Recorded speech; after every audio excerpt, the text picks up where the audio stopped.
एबे एबे अंगनवाड़ी कर्मी मानक पई आसीगला बहुत बड़ा खुशी खबर। गत 17 तारीख दिन प्रधानमंत्री नरेंद्र मोदी जन्मदिन अवसर में मोदी ओडिशा आसीथिले, सुभद्रा योजनार शुभ आरंभ करथिले। आउ यह सहित अंगनवाड़ी कर्मी मानक पई गोटे बहुत बड़ा घोषणा मध्य करके जाइछंती, जहाँकि अंगनवाड़ी कर्मी मानक मिलिला बड़ उपहार। तेबे आसंतु जानिबा सही बड़ उपहार कौन आ से कौन घोषणा करिछंती संपर्क में सब किछि जानिबा पई हेले आपण मैंने आज भिडियो टी पूरा शेष पर्यंत देखंतु। आ या पूर्व जदि आपण मैंने आम चैनल को सब्सक्राइब करनाते ताहले सब्सक्राइब करी पाखर थिबा बेल आइकन को दबाई दियंतु।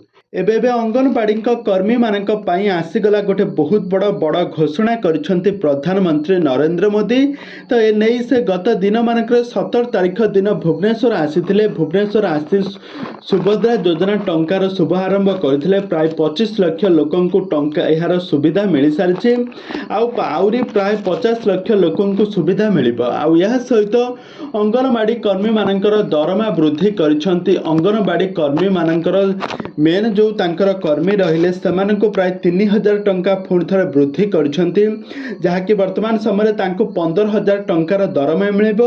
आउ यह सहित सहायता कर्मी मानंको 9000 टंका वृद्धि करा जाइछि। तो वर्तमान समय अंगनवाड़ी कर्मी पई आसीगला बहुत बड़ा खुशी खबर। एबे सेमानंकर किस्ती पर किस्ती टंका पाई परिबे। आउ अंगनवाड़ी कर्मी मध्य सुभद्रा योजनार लाभ उठाई परिबे।